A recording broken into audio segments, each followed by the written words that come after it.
നമസ്കാരം. കിഴക്കിൻ്റെ മറ്റൊരു വീഡിയോയിലേക്ക് എല്ലാവർക്കും സ്വാഗതം. നമ്മൾ ഏകദേശം ഒരു 3 മാസം മുന്നേ ഒരു വീഡിയോ ചെയ്തിരുന്നു. അതായത് പുതിയതായിട്ട് വരുന്ന ആളുകൾ ജോലിയിൽ നിന്ന് അൺനെസസറി ആയിട്ട് ഇറങ്ങുന്നതിനെക്കുറിച്ചും അതിനെ തുടർന്ന് ഒരാളെ ഡീപ്പോർട്ട് ചെയ്തൊരു സാഹചര്യവും നമ്മൾ വീഡിയോയിലൂടെ അവതരിപ്പിച്ചിരുന്നു. ഏകദേശം 3 മാസ കാലയളവിനിടയ്ക്ക് 4 പേരെയാണ് പിബ ഡീപ്പോർട്ട് ചെയ്തിരിക്കുന്നത്. ഈ കഴിഞ്ഞ വീക്കിലും ഒരാൾക്ക് ഡീപ്പോർട്ടേഷൻ കിട്ടിയിട്ടുണ്ട്. നമ്മുടെ അറിവിൽ മാത്രമാണ് ഈ 4 പേരെ ഡീപ്പോർട്ട് ചെയ്തിരിക്കുന്നത്. ഈ ലാസ്റ്റത്തെ കേസിൽ സംഭവിച്ചത് എന്താണെന്ന് വെച്ചാൽ 2 വർഷക്കാലമേ ആയിട്ടുള്ളൂ അവർ ഇസ്രായേലിൽ വന്നിട്ട്. ഈ 2 വർഷ കാലയളവിനുള്ളിൽ തന്നെ അവർ 3 രജിസ്ട്രേഷൻ പൂർത്തിയാക്കിയിരിക്കുന്നു. എന്ന് മാത്രമല്ല, ആദ്യത്തെ രജിസ്ട്രേഷൻ കഴിഞ്ഞ് ജോലിയിൽ നിന്ന് ഇറങ്ങിയതിന് ശേഷം 90 ദിവസ കാലയളവ് രജിസ്ട്രേഷൻ ഇല്ലാതെ നിൽക്കുകയും പിന്നീട് പിബ എൻക്വയറി വരികയും അവർ വിശദീകരണം കൊടുക്കുകയും ചെയ്തു. ആ വിശദീകരണം പിബ അക്സെപ്റ്റ് ചെയ്തതിന് ശേഷം അവർ വീണ്ടും ജോലിയിൽ കണ്ടിന്യൂ ചെയ്യുകയും ആ ജോലിയിൽ കണ്ടിന്യൂ ചെയ്യുന്നതിനിടയ്ക്ക് അവർ വെക്കേഷൻ പോയി. വെക്കേഷൻ പോയ സമയത്ത് അവർ റീ എൻട്രി എടുക്കാതെയാണ് പോയത്. നാട്ടിൽ പോയതിന് ശേഷം അവർ ഒരു ഏജൻറ്റിൻ്റെയോ അല്ലെങ്കിൽ ഏതോ സുഹൃത്തിൻ്റെയോ സഹായത്തോടു കൂടി പുതിയൊരു ഫാമിലിയെ കണ്ടുപിടിച്ച് ആ ഫാമിലിയുടെ സ്പെഷ്യൽ എൻട്രി പെർമിറ്റിൽ അവർ തിരിച്ച് ഇസ്രായേലിലേക്ക് വന്നു. തിരിച്ച് ഈ സ്പെഷ്യൽ എൻട്രി പെർമിറ്റിൽ ഇസ്രായേലിൽ വന്നതിന് ശേഷം അവർക്ക് ജോലിയില്ലാത്തൊരു സാഹചര്യം വന്നു. എന്ന് വെച്ച് കഴിഞ്ഞാൽ ആ പഴയ ഫാമിലി ഇവർ നാട്ടിലേക്ക് പോയ സമയത്ത്, കാരണം റീ എൻട്രി ഇല്ലാതെ പോകുന്ന ഒരാൾ എന്ന് വെച്ച് കഴിഞ്ഞാൽ അയാൾ ജോലി ഉപേക്ഷിച്ച് പോയ ഒരാളാണല്ലോ. അയാൾ ഫാമിലി ടെർമിനേറ്റ് ചെയ്തു. ആ ഫാമിലി പുതിയൊരു കെയർ ഗീവർ എടുത്തു. ഇങ്ങനത്തെ വന്ന ഒരു സാഹചര്യത്തിൽ അവർ വീണ്ടും വരുന്നു. വീണ്ടും വന്നൊരു ജോബ് രജിസ്റ്റർ ചെയ്യുന്നു. വീണ്ടും ആ ജോലിയിൽ നിന്ന് ഇറങ്ങിയതിന് ശേഷം 120 ഡേയ്സിന് ശേഷമാണ് ഇപ്പോൾ വീണ്ടും ഒരു ജോലിക്ക് വേണ്ടി ട്രൈ ചെയ്യുന്നു. അങ്ങനെ ഒരു സാഹചര്യം വന്നപ്പോഴത്തേക്കും അവർക്ക് പിബ വീണ്ടും നോട്ടീസ് കൊടുക്കുകയാണ്. നോട്ടീസ് കൊടുത്തതിന് ശേഷം വിശദീകരണം തൃപ്തികരമല്ലാത്തതുകൊണ്ട് നേരിട്ട് പിബയുടെ ഓഫീസിലേക്ക് അവരെ വിളിപ്പിക്കുകയുണ്ടായി. അവിടെ ചെന്നതിന് ശേഷം പിബ അവരോട് ആവശ്യപ്പെട്ടത് എന്താണെന്ന് വെച്ച് കഴിഞ്ഞാൽ 14 ദിവസത്തിനുള്ളിൽ നിങ്ങൾ ഇസ്രായേൽ വിട്ടിരിക്കണം, നിങ്ങൾ ടെർമിനേറ്റ് ചെയ്തിരിക്കുന്നു. അവർക്കൊരു ടെർമിനേഷൻ നോട്ട് PDF കൊടുത്തു. 3 പേജുള്ളൊരു PDF ആയിരുന്നു. ഇവർ നമ്മളെ സമീപിച്ച സമയത്ത് ഇത് മൊത്തം ഹീബ്രുവിലായിരുന്നു. അപ്പോൾ എനിക്ക് പരിചയമുള്ള ഒരു ഏജൻസിയുടെ ഓണർ ഏകദേശം 40 വർഷക്കാലമായിട്ട് കെയർ ഗീവർ സെക്ടറിൽ ഏജൻസി നടത്തി വരുന്ന ഒരു ലേഡിയാണ്. ഞാൻ അവർക്ക് ഈ നോട്ട് കൊടുത്തു.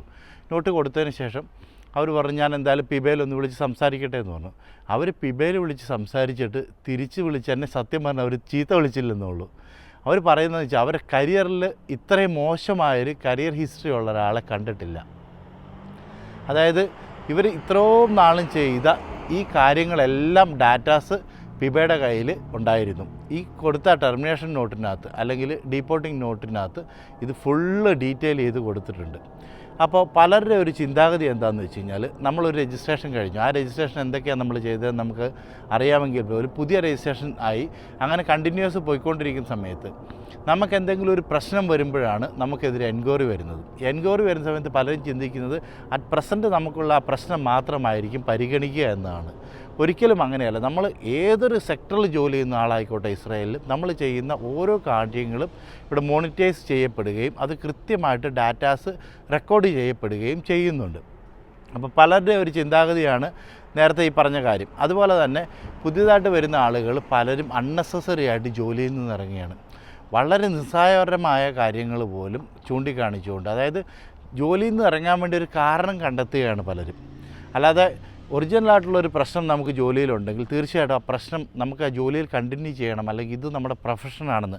നമ്മളെല്ലാവരും ഇവിടെ വരുന്നത് എന്ത് ജോലിയിലേക്കാണ് ഇസ്രായേലിലേക്ക് വരുന്നത്, ആ ജോലി എന്താണെന്ന് മനസ്സിലാക്കിയിട്ടാണ് ഇവിടെ വരുന്നത്, അല്ലാതെ അല്ലല്ലോ ആരും വരുന്നത്. അപ്പോൾ ജോലി ആവശ്യമുള്ള ഒരു വ്യക്തിയാണെങ്കിൽ തീർച്ചയായിട്ടും അയാൾ ജോലിയിൽ കണ്ടിന്യൂ ചെയ്യാനായിട്ട് ശ്രമിക്കുകയും ആ ജോലിയിലുള്ള പ്രശ്നങ്ങൾ അധികൃതരെ അല്ലെങ്കിൽ ഏജൻസിയോ സോഷ്യൽ വർക്കറെയോ അല്ലെങ്കിൽ നമ്മുടെ ഇവിടെ വരാനായിട്ട് ഹെൽപ്പ് ചെയ്ത ഏജൻറ്റിനെയോ ഒക്കെ അറിയിച്ചുകൊണ്ട് ആ പ്രശ്നം പരിഹരിക്കാനായിട്ടാണ് പലരും ശ്രമിക്കുക. അല്ലാതെ ജോലിയിൽ നിന്ന് ഇറങ്ങാനായിട്ട് ഫസ്റ്റ് മീൻസ് ഈ ഒരു സംഭവത്തിന് പരിഹാരം ഉണ്ടായില്ലെങ്കിൽ ജോലിയിൽ ഇറങ്ങുന്ന ഒരു കേസ് നമുക്ക് മാറ്റിവെക്കാം. അല്ലാത്തൊരു സാഹചര്യം വരുമ്പോഴത്തേക്കും പണ്ടൊക്കെ എന്ന് വെച്ച് കഴിഞ്ഞാൽ അതൊരു വലിയ പ്രശ്നമല്ലായിരുന്നു. എന്ന് വെച്ച് കഴിഞ്ഞാൽ ഫാമിലി ഒബ്ജക്ഷൻ പറഞ്ഞാൽ മാത്രമേ അതൊരു പിബയിലേക്ക് കംപ്ലയിൻ്റ് ആയിട്ട് പോകത്തുള്ളൂ. അല്ലാത്തൊരു സാഹചര്യത്തിൽ വലിയ പ്രശ്നമൊന്നുമില്ല. ജോലിയിൽ നിന്ന് ഇറങ്ങി സാധാരണ എല്ലാവരും ചെയ്യുന്നതെന്ന് വെച്ച് കഴിഞ്ഞാൽ ജോലിയിൽ നിന്ന് ഇറങ്ങും, ഏജൻറ്റിൻ്റെ നമ്പർ ബ്ലോക്ക് ചെയ്യും, ഏജൻസിയുടെ നമ്പർ ബ്ലോക്ക് ചെയ്യും, നമ്മളെ വിളിക്കാൻ സാധ്യതയുള്ള ആളുകളുടെ എല്ലാം നമ്പർ ബ്ലോക്ക് ചെയ്തിട്ട് വേറെ ഏതെങ്കിലും ഒരു സ്ഥലത്ത് ചെന്ന് വേറെ പുതിയൊരു ഏജൻസിയെ കണ്ടുപിടിച്ച് ആ ഏജൻസിയിൽ ജോലി രജിസ്റ്റർ ചെയ്യുന്നൊരു സാഹചര്യമായിരുന്നു. അങ്ങനത്തെ ഒരു സാഹചര്യം നേരത്തെ എങ്ങനെയാണെന്ന് വെച്ച് കഴിഞ്ഞാൽ അവർക്കെതിരെ കംപ്ലയിൻറ്റ് ചെയ്യണമെങ്കിൽ, ഈവൻ ഏജൻസിക്ക് കംപ്ലയിൻറ്റ് ചെയ്യണമെങ്കിൽ പോലും അവരുടെ പ്രീവിയസ് എംപ്ലോയർ പിബയിൽ ഒരു കംപ്ലയിൻറ്റ് കൊടുക്കണം, അല്ലെങ്കിൽ ഏജൻസിയിൽ ഒരു കംപ്ലയിൻറ്റ് കൊടുത്ത് അത് പിബയ്ക്ക് പാസ് ചെയ്യാനായിട്ട് റിക്വസ്റ്റ് ചെയ്താൽ മാത്രമേ നമുക്കൊരു കംപ്ലയിൻറ്റ്, നമ്മൾക്കെതിരെ ഒരു കംപ്ലയിൻറ്റ് ഒരു ഇസ്രായേലി സിറ്റിസണിന് കൊടുക്കാൻ പണ്ട് സാധ്യമാകുകയുള്ളായിരുന്നു. അങ്ങനത്തെ ഒരു സാഹചര്യം വരുമ്പോഴെന്ന് വെച്ചാൽ ഏജൻസിക്കാർക്ക് സത്യം പറഞ്ഞാൽ റൈറ്റ്സ് ഇല്ലാത്തൊരു സാഹചര്യമായിരുന്നു. ഏജൻസിക്കാർക്ക് നമുക്കെതിരെ ഒരു കംപ്ലയിൻറ്റ് കൊടുക്കണം, ഇനി ഏജൻസിയുടെ നമ്പർ നമ്മൾ ബ്ലോക്ക് ചെയ്ത് വെച്ചാൽ പോലും ഒന്നും ചെയ്യാൻ പറ്റാത്തൊരു സാഹചര്യമായിരുന്നു. പക്ഷേ ഇന്നത്തെ ഒരു സാഹചര്യത്തിൽ സ്ഥിതിഗതികൾ മാറിയിരിക്കുന്നു. ഏജൻസിക്ക് വേണമെങ്കിൽ നമുക്കെതിരെ ഡയറക്റ്റ് കംപ്ലയിൻറ്റ് കൊടുക്കാവുന്നൊരു സാഹചര്യമുണ്ട്. അത് ഏത് സാഹചര്യത്തിലാണ് അങ്ങനെ എത്തി നിൽക്കുന്നതെന്ന് വെച്ച് കഴിഞ്ഞാൽ, ഇങ്ങനെയുള്ള കംപ്ലയിൻറ്റുകൾ വർദ്ധിച്ചു വരികയാണ്. കാരണം എന്ന് വെച്ച് കഴിഞ്ഞാൽ കഴിഞ്ഞ ഒരു 2 വർഷ കാലയളവിൽ ഓരോ മാസവും 100 കണക്കിന് ആളുകളാണ് കെയർ ഗീവർ സെക്ടറിലേക്ക് പുതിയതായിട്ട് ജോലിക്ക് വന്നുകൊണ്ടിരിക്കുന്നത്. അങ്ങനെ ആളുകൾ വരുന്നതിൻ്റെ എണ്ണം കൂടുന്നതിനനുസരിച്ച് കംപ്ലയിൻറ്റുകളുടെ എണ്ണവും കൂടി വരുമ്പോൾ പിബയ്ക്കും അല്ലെങ്കിൽ ഏജൻസികൾക്കും ഇത് കൺട്രോൾ ചെയ്യാൻ പറ്റാത്തൊരു സാഹചര്യത്തിലേക്ക് വരികയാണ്. അങ്ങനെ വർദ്ധിച്ചു വരുന്ന സമയത്ത് പിബ മുമ്പോട്ട് വയ്ക്കുന്നൊരു നിർദ്ദേശം എന്താണെന്ന് വെച്ചാൽ, ഏജൻസികളോട് ചോദിക്കും, നിങ്ങളാണ് ഈ കെയർ ഗീവറെ ഇൻവൈറ്റ് ചെയ്തിരിക്കുന്നത് ഇങ്ങോട്ട്, നിങ്ങളാണ് ചൂസ് ചെയ്തിരിക്കുന്നത്, നിങ്ങൾ കണ്ടുപിടിച്ച നല്ല കെയർ ഗീവറാണെന്ന് പറഞ്ഞ് നിങ്ങളാണ് പിബയിൽ ഈ പേപ്പർ കൊടുത്ത് അല്ലെങ്കിൽ നിങ്ങൾ വെരിഫൈ ചെയ്ത ഡോക്യുമെൻറ്റുകൾ പ്രകാരമാണ് ആളിവിടെ വന്നിട്ടുള്ളത്. അതിനുശേഷം ഇത് കംപ്ലയിൻറ്റ് ചെയ്യുമ്പോൾ ഇവരെ ബ്ലെയിം ചെയ്യുകയും, അതായത് ഏജൻസി ചൂസ് ചെയ്ത കെയർ ഗീവറിന് വേണ്ടി പിബ അമിതമായിട്ട് ജോലി ചെയ്യുന്നൊരു സാഹചര്യമാണ്. ഇത് കണ്ടിന്യൂസ്ലി ആകുന്ന സമയത്ത് അവർക്ക് ഹാൻഡിൽ ചെയ്യാൻ പറ്റുന്നതിലും അപ്പുറത്തേക്ക് പ്രശ്നങ്ങൾ വരും. അപ്പോൾ അവർക്ക് ചെയ്യാൻ പറ്റുന്ന ഏറ്റവും എളുപ്പമുള്ള മാർഗ്ഗം എന്ന് വെച്ചാൽ പ്രശ്നക്കാരായ ആളുകളെ പ്രശ്നക്കാരായ സാഹചര്യത്തിൽ നിന്ന് മാറ്റുക, അഥവാ അങ്ങനെയുള്ള ആളുകളെ ഡീപ്പോർട്ട് ചെയ്യുക എന്നുള്ളത് തന്നെയാണ്. അതുപോലെ തന്നെ ഏജൻസിക്ക് പണ്ട് വലിയ റൈറ്റ്സ് ഒന്നും ഉണ്ടായിരുന്നില്ല. പക്ഷേ ഇപ്പോഴത്തെ ഒരു സാഹചര്യത്തിൽ ഒരു കെയർ ഗീവറുടെ ഫുൾ റെസ്പോൺസിബിലിറ്റി ഏജൻസിയുടെ മുകളിലാണ് ചുമത്തിയിരിക്കുന്നത്. അതായത് ഒരു പ്രശ്നമുണ്ടോ അത് ഏജൻസി തന്നെ പരിഹരിച്ചിരിക്കണം. അപ്പം ഇങ്ങനൊരു സാഹചര്യം വരുമ്പോൾ തീർച്ചയായിട്ടും ഏജൻസിക്കാർ തിരിച്ചു ചോദിക്കുമല്ലോ, ഞങ്ങൾക്കൊരു റൈറ്റ്സും ഇല്ലാതെ ഞങ്ങൾക്ക് എന്ത് ചെയ്യാൻ പറ്റും. അങ്ങനത്തെ ഒരു സാഹചര്യത്തിലാണ് പുതിയൊരു നിർദ്ദേശം പിബ മുമ്പോട്ട് വെച്ചിരിക്കുന്നത്. എന്താണെന്ന് വെച്ച് കഴിഞ്ഞാൽ, ഒരാൾ ജോലി ഇറങ്ങിക്കഴിഞ്ഞാൽ 7 ദിവസത്തിനുള്ളിൽ മസ്റ്റായിട്ടും ഏജൻസിയിൽ റിപ്പോർട്ട് ചെയ്തിരിക്കണം. അതുമാത്രവുമല്ല, ഏജൻസി കാണിക്കുന്ന 3 ജോലികൾ മസ്റ്റായിട്ടും ഈ കെയർ ഗീവർ കണ്ടിരിക്കണം. കണ്ടതിന് ശേഷം ഏജൻസി ആവശ്യപ്പെടുകയാണെങ്കിൽ രേഖാമൂലം റിപ്പോർട്ട് കെയർ ഗീവർ ഏജൻസിക്ക് കൊടുക്കണം. എന്തുകൊണ്ടാണ് ഈ 3 ജോലികൾ സ്വീകരിക്കാത്തതെന്നതിന് കൃത്യമായ വിശദീകരണം കൊടുക്കണം. ഇനി അങ്ങനെ കൃത്യമായൊരു വിശദീകരണം കൊടുക്കാത്തൊരു സാഹചര്യത്തിൽ നാളെ ഒരു കംപ്ലയിൻറ്റ് രജിസ്റ്റർ ചെയ്യപ്പെടുകയാണ്, പ്രീവിയസ് എംപ്ലോയർ ഒരു കംപ്ലയിൻറ്റ് രജിസ്റ്റർ ചെയ്യപ്പെടുകയാണ്, അല്ലെങ്കിൽ ഏജൻസി പറയുകയാണ് ഇയാൾ അബ്സ്കോണ്ടിങ് ആണ്, ഇയാൾ ജോലിയിൽ നിന്ന് ഇറങ്ങിയതിന് ശേഷം ഞങ്ങൾക്ക് ഇയാൾ എവിടെയാണെന്ന് അറിയില്ല എന്നൊരു സാഹചര്യം വന്നു കഴിഞ്ഞാൽ ഈ ഡാറ്റ അവിടെ സ്വീകരിക്കപ്പെടുകയും അതുപോലെ തന്നെ അവിടെ റെക്കോർഡ് ചെയ്യപ്പെടുകയുമാണ്. പുതിയൊരു ജോലിക്ക് നമ്മൾ ചെല്ലുന്ന സമയത്ത് ആ ജോലി രജിസ്റ്റർ ചെയ്യാൻ പറ്റാത്തൊരു സാഹചര്യം എൻ്റെ അറിവിൽ അങ്ങനെ നിരവധി കേസുകൾ ഈ റീസെൻ്റായിട്ടുണ്ടായിട്ടുണ്ട്. അതായത് 7 ദിവസത്തിനുള്ളിൽ ഏജൻസി റിപ്പോർട്ട് ചെയ്യാത്ത ആളുകൾക്കെതിരെ ഏജൻസി ഇനിഷ്യേറ്റീവ് എടുത്ത് പിബയിൽ റിപ്പോർട്ട് ചെയ്ത് പിബയിൽ നിന്ന് അവർക്ക് നോട്ടീസ് വരികയാണ്. അങ്ങനെ ഒരു സാഹചര്യം വർദ്ധിച്ചു വരുമ്പോൾ നമ്മളെപ്പോലെ ഇവിടെ ജീവിക്കുന്ന ആളുകളെ സംബന്ധിച്ചിടത്തോളം അത് വലിയ പ്രശ്നമാണ് നമുക്കുണ്ടാക്കുന്നത്. നിങ്ങളിതിനകത്ത് മനസ്സിലാക്കിയിരിക്കേണ്ട ഒരു കാര്യം എന്താണെന്ന് വെച്ച് കഴിഞ്ഞാൽ, എനിക്ക് അറിയാവുന്ന ആളുകൾ തന്നെ 20-22 വർഷമായിട്ട് ഇവിടെ ലീഗൽ വിസയിൽ ഇസ്രായേലിൽ ജോലി ചെയ്യുന്ന ആളുകളുണ്ട്. അതായത് 13 വർഷത്തേക്കാണ് കണ്ടിന്യൂവേഷൻ വിസ കിട്ടുന്നതെങ്കിൽ പോലും ആ വിസയുടെ മാനദണ്ഡങ്ങൾ പാലിച്ചുകൊണ്ട് 20, 22, 23 വർഷം വരെ ജോലി ചെയ്യുന്ന ആളുകളുണ്ട്. പറയാതിരിക്കാൻ വയ്യല്ലോ. കഴിഞ്ഞൊരു 2 വർഷത്തിനിടയ്ക്കാണ് ഇത്രയും പ്രശ്നങ്ങൾ ഇസ്രായേലിൽ ഉണ്ടാകുന്നത്. കാര്യം വെച്ചാൽ ആളുകൾ ജോലിക്ക് വരുന്നത് തന്നെ, ഇങ്ങോട്ട് പുതിയതായിട്ട് വരുന്നത് തന്നെ ജോലി ഇറങ്ങാൻ വേണ്ടിയിട്ടാണ്. നിങ്ങൾക്കറിയാം നിങ്ങൾ വന്നിരിക്കുന്നത് ഈ ജോലിക്കാണെന്നും ഈ ജോലിക്ക് ഇത്ര രൂപ ശമ്പളമാണെന്ന് അവിടെ നിന്ന് തന്നെ നിങ്ങൾ ജോബ് ഓർഡർ സൈൻ ചെയ്ത് കൊടുത്ത് അത് ഗവൺമെൻറ് സംവിധാനത്തിലൂടെ മോണിറ്റർ ചെയ്തതിന് ശേഷമാണ് നിങ്ങളിവിടെ വന്നിരിക്കുന്നത്. പിന്നെ നിങ്ങളിവിടെ വന്ന ഉടനെ തന്നെ ബ്ലെയിം ചെയ്യുന്നതിനകത്ത് യാതൊരു അർത്ഥവുമില്ല. നമുക്കറിയാമല്ലോ, ഏതൊരു ജോലിയും ആയിക്കോട്ടെ, ആ ജോലിയിൽ നമ്മൾ കുറച്ച് നാൾ കണ്ടിന്യൂ ചെയ്ത് കഴിയുമ്പോൾ നമ്മളവിടെ പ്രൂവ് ചെയ്യുകയാണ്, നമ്മൾ എഫിഷ്യൻ്റ് ആണെന്ന് പ്രൂവ് ചെയ്ത് കഴിയുമ്പോഴാണ് നമുക്ക് സാലറി ഹൈക്ക് തരുന്നത്. അതല്ലാതെ നമുക്ക് ഒരിക്കലും അയാൾക്ക് സാലറി കൂടുതൽ കിട്ടുന്നുണ്ട്, അയാൾക്ക് ഫുൾ ഷബാത്തുണ്ട്, അയാൾക്ക് അതുണ്ട് ഇതുണ്ടെന്നും പറഞ്ഞ് നമുക്കങ്ങനെ ആർഗ്യൂ ചെയ്യാനുള്ള റൈറ്റ്സ് ഒന്നും ആർക്കും തന്നെ ഇല്ല. പല സാഹചര്യങ്ങളിലും ഏജൻസികളും ഇത് കണ്ടില്ലെന്ന് നടിച്ചിരുന്നു. പക്ഷേ അവർക്ക് പ്രഷർ വരുന്ന സമയത്ത് അവർക്ക് വേറെ നിർവാഹമില്ല.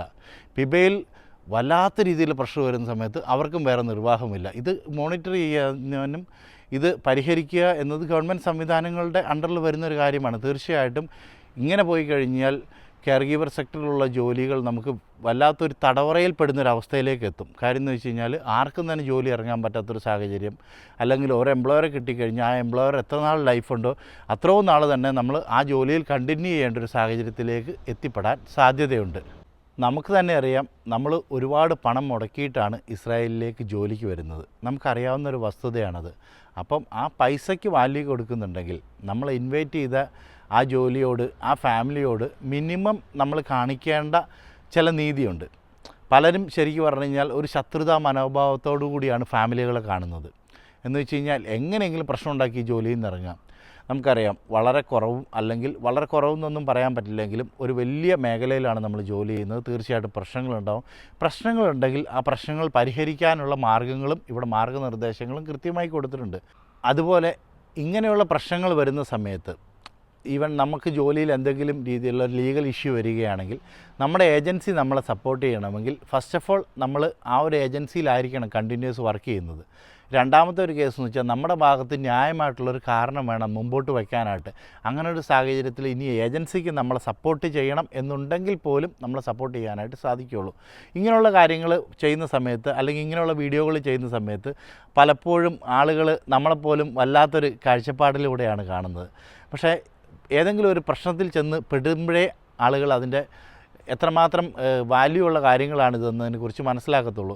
നമ്മൾ ജോലിയിലിരിക്കുന്ന സമയത്ത് പല ആളുകളും ഉണ്ടാകും, ജോലിയിലിറങ്ങി അവിടെ ജോലിയുണ്ട്, അവിടെ നമുക്ക് 6000 ഷെക്കൽ കിട്ടും, ഇവിടെ 7000 ഷെക്കൽ കിട്ടും എന്നൊക്കെ പറയാനായിട്ട് ഒരുപാട് പേരുണ്ടാകും. ഞാൻ കണ്ടിട്ടുണ്ട് പല ആളുകളും പ്രശ്നത്തിൽ പെടുന്ന സമയത്ത് അവരൊറ്റയ്ക്ക് മാറിയിരുന്ന് കരയേണ്ട ഒരു സാഹചര്യമാണ്. ഒരു മനുഷ്യൻ പോലും ഉണ്ടാവില്ല അവരെ സപ്പോർട്ട് ചെയ്യാനായിട്ട്. അപ്പോൾ തീർച്ചയായിട്ടും നമ്മൾ അന്യ രാജ്യത്താണ് ജോലി ചെയ്യുന്നത്. ആ രാജ്യത്ത് കൃത്യമായ നിയമങ്ങളുണ്ട്. ആ നിയമങ്ങൾ പാലിച്ചുകൊണ്ട് നമ്മൾ ജോലി ചെയ്യുകയാണെങ്കിൽ നമുക്ക് എത്ര നാൾ വേണം, ഞാൻ പറഞ്ഞല്ലോ 20-22 വർഷമായിട്ടും ഒരേപോലെ തന്നെ ജീവിക്കുന്ന ആളുകൾ ഇവിടെയുണ്ട്. അത്രമാത്രം ആളുകൾക്കില്ലാത്ത പ്രശ്നമൊന്നും എന്തായാലും 2 വർഷം കൊണ്ടോ അല്ലെങ്കിൽ ഇന്നലെ വന്ന ആളുകൾക്കുണ്ടാവത്തില്ലല്ലോ. അതുമാത്രമല്ല, ഇവിടെ പ്രശ്നങ്ങളുണ്ടെങ്കിൽ ആ പ്രശ്നത്തിലുള്ള പരിഹാരങ്ങളുമുണ്ട്. ഇനി ഒട്ടും പ്രശ്നത്തിന് പരിഹാരം കാണാൻ പറ്റാത്ത സാഹചര്യത്തിൽ ഏജൻസികൾ തന്നെ പലരോടും പറയാറുണ്ട്, ജോലിയിൽ നിന്ന് ഇറങ്ങിക്കോളൂ. എത്രയോ ആളുകളോട് പറയാറുണ്ട്. നിങ്ങൾക്ക് തന്നെ അറിയാവുന്ന ഒത്തിരി പേരുടെ ഏജൻസികൾ തന്നെ പറഞ്ഞിട്ടുണ്ടാവും കണ്ടിന്യൂ ചെയ്യാൻ പറ്റാത്തൊരു സാഹചര്യമാണ്, ജോലിയിൽ നിന്ന് ഇറങ്ങിക്കോളാൻ പറയും. അപ്പോൾ ഇങ്ങനെയുള്ള കാര്യങ്ങൾ എല്ലാവരും ശ്രദ്ധിക്കുക. ഇങ്ങനൊരു ഇൻഫർമേഷൻ നിങ്ങളിലേക്ക് ഷെയർ ചെയ്യാൻ വേണ്ടി ചെയ്തൊരു വീഡിയോ ആണ്. നന്ദി, നമസ്കാരം. അതുപോലെ തന്നെ ഇസ്രായേൽ സംബന്ധമായ ഏതൊരു കാര്യത്തിനും ആർക്കും ഏത് സമയത്തും നമ്മളുമായിട്ട് ബന്ധപ്പെടാവുന്നതാണ്. താങ്ക്